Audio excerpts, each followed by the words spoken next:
रामकृष्ण हरी, स्वागत आहे प्रतीक्षाच रेसिपीमध्ये। आज आपण करत आहोत हेल्दी मॅगी। आता मॅगी बघा अनहेल्दीच आहे, परंतु आपण नाही म्हटलं तर मुलं ऐकत नाहीत। तर अशा वेळी काय करायचं, ती हेल्दी कशी होईल ते बघायचं।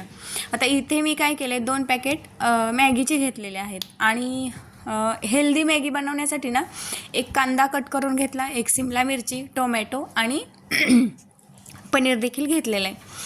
आता हेल्दी म्हणजे कशी बघा, आपल्या कांद्यामध्ये ना काय असतं तर आपलं जे पचनसंस्था जी आहे ती सुधारवण्याचं काम कांदा करत असतो। आपल्या पोटामध्ये जर काही इन्फेक्शन असेल ना तर कांदा खाल्ल्याने ते कमी होतं।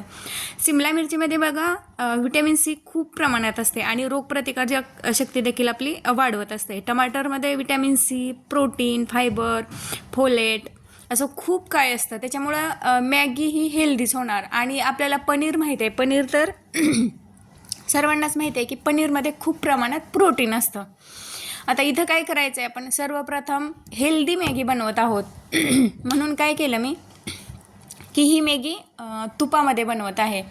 आता तूप मी गरम होण्यासाठी ठेवलं। आता एका कढईमध्ये देखील तूप टाकलेलं आहे आणि एका पॅनमध्ये देखील जरासं तूप टाकून ते गरम होण्यासाठी ठेवलेलं आहे। असं का, तर कढईमध्ये जरासं जास्त तूप टाकून ना त्यामध्ये कांदा टाकून घेतला आणि तो व्यवस्थित असा भाजून घ्यायचा आहे। साईडला आपण पॅनमध्ये जे तूप टाकलेलं आहे ते देखील मी तुम्हाला त्या पॅनमध्ये काय करायचं आहे ते दाखवते। आता हा कांदा टाकल्यानंतर ना मस्त असं तूप गरम झाल्यानंतर कांदा टाकायचा, त्यामुळे काय होतं तर कांदा पटकन भाजला जातो आणि तो आपल्याला जेवढा पाहिजे तेवढ्या प्रमाणात तो व्यवस्थित असा भाजला जातो। आता तो व्यवस्थित असा भाजल्यानंतर ना त्यामध्ये शिमला मिरची टाकून घ्यायची। शिमला मिरची बघा थोडीशी शिजायला वेळ लागते, म्हणून कांदा जरासा भाजला की मी शिमला मिरची टाकून घेतली, जेणेकरून ती पटकन अशी आपल्याला जेवढी हवी आहे त्या प्रमाणात व्यवस्थित अशी शिजेल। आता पॅनमध्ये आपण जे तूप टाकून ठेवलं होतं ते व्यवस्थित असा पॅन गरम झाला की त्यामध्ये जे पनीर मी कट करून ठेवलेलं होतं ते टाकून घ्यायचं। आता हे पनीर ना मी असे त्याच्या थोडासा मोठ्या आकाराचे कट केलेले आहे, तुम्ही लहान मोठं असं काही करू शकता। इकडे कढईमध्ये जे आपण कांदा शिमला मिरची टाकली होती ती आता व्यवस्थित अशी आपण परतून घेतोय तुपामध्ये करत आहोत, म्हणजे आपली रेसिपी हेल्दीच आहे। तूप म्हणजे बघा आपल्यासाठी, आपण महाराष्ट्रीयन लोक तर म्हणतो तूप म्हणजे आपल्यासाठी अमृत आहे। आता तुपामध्ये कांदा आणि शिमला मिरची बऱ्यापैकी भाजल्यानंतर त्यामध्ये मी टोमॅटो टाकला। इकडे तूप टाकून जो पॅन ठेवलेला होता त्यामध्ये पनीर टाकून घेतलं आणि आता ते पनीर व्यवस्थित असं हलवून घ्यायचं, जेणेकरून चारही बाजूनी व्यवस्थित असं पनीर भाजल्या जाईल। त्याचा बघा भाजल्यानंतर त्याचा कलर लगेच चेंज होतो। हाय फ्लेम आहे गॅसची, त्याच्यामुळे पनीर ना पटकन भाजलं जातं आणि ते हलवत असताना थोडंसं हलक्या हाताने हलवायचं, नाहीतर पनीर बघा बरेचदा तुटलं जातं।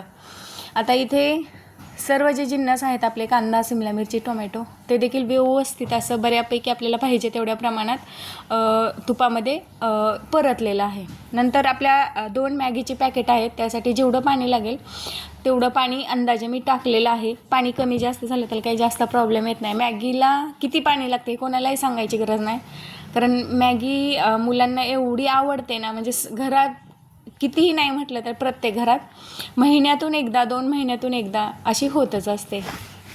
आता नंतर मॅगीच्या पॅकेटमध्ये जे मसाल्याचे 2 पाऊच येतात ते देखील मी थोडंसं गरम पाणी झालं ना त्यामध्ये टाकून घेतलं। इकडे साईडला आपलं पनीर बघा, गॅसची फ्लेम हाय असल्यामुळे ना ते पटकन भाजल्या जाते। त्याचा कलर बघा ब्राऊन असा झालेला आहे। थोडंसं ते भाजलं ना ते थोडंसं कडक होतं, त्यामुळे थोडंसं फास्ट किंवा ओबडधोबड असं हलवलं ना तरी काही प्रॉब्लेम येत नाही। सुरुवातीला हलक्या हाताने हलवायचं, जेणेकरून पनीर तुटल्या जात नाही।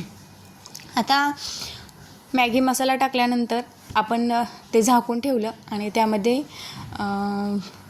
त्या पाण्याला एक उकळी येऊ दिली आणि नंतर जे आपण 2 मॅगीचे पॅकेट घेतली होती ते बघा त्यामध्ये जी मॅगी असते त्याचे थोडेसे एका मॅगीचे 3-4 तुकडे असे करून मी टाकलेले आहे, जेणेकरून मुलांना व्यवस्थित असं खाता येईल।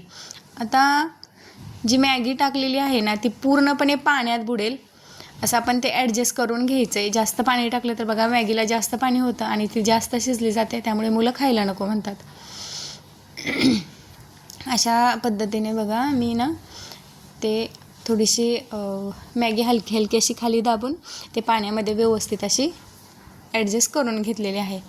आता एक 2-3 मिनटामध्ये मी अजून एकदा ती मॅगी हलवून घेतली, तर हलकी हलकी झालेली होती, ती सॉफ्ट झाली होती. त्यामुळे बघा सर्व मॅगी आता त्या पाण्यामध्ये डुबलेली आहे, पाणी ॲब्झॉर्ब व्हायला सुरुवात झालेली आहे.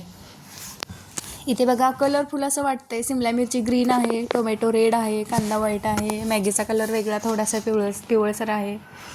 तर ते सर्व असं व्यवस्थित असं एक 10 मिनटामध्ये मॅगी अशी मस्त तयार झालेली आहे. आता या मॅगीमध्ये ना थोडंसं पाणी आहे, पूर्ण मॅगीमधलं पाणी आहे ना ते संपेपर्यंत आपण थांबायचं नाही.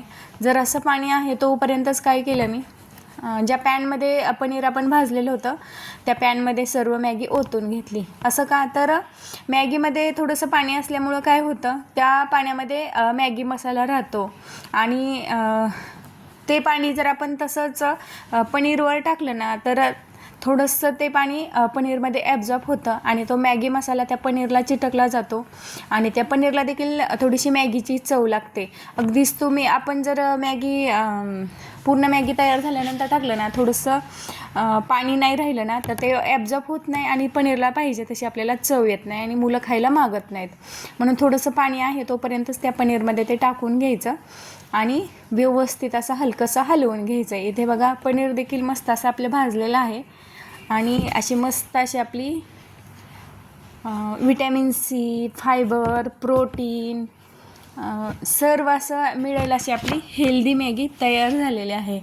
दिसायला सुरेख आहे, चवीला देखील सेम मॅगीसारखीच लागते, त्यामध्ये काही फरक होत नाही. थोडंसं बघा पनीर टाकल्यामुळं ना त्याची चव बदलते, परंतु मॅगी मसाला असल्यामुळे पनीर देखील ते मॅगी मसाला ॲब्झॉर्ब करून पनीरची देखील मस्त अशी चव येते. तुम्हाला हा व्हिडिओ कसा वाटला ते मला नक्की कमेंटमध्ये सांगा. धन्यवाद.